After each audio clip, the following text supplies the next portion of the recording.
Hello everyone, Mr. Natlos is here, and today's video I'm going to unbox the Apple iPhone 7 Plus. This phone was Apple's first phone with a dual camera. It has a normal wide angle and one telephoto camera for the portrait mode. This was also the one of the first iPhones that removed the headphone jack.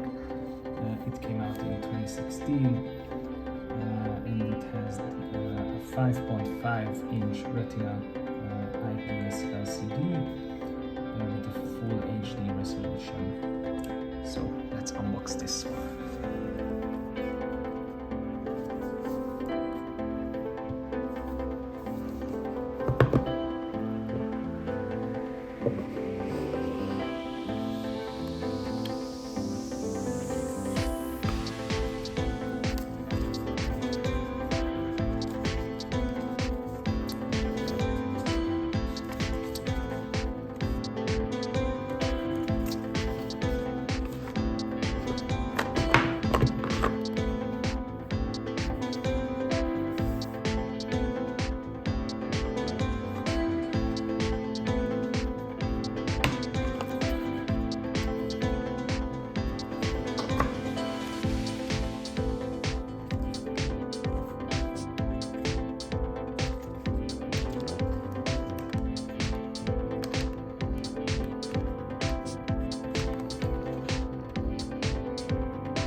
Let me know what you think about this phone in the comments. See you in the next video. Take care, bye.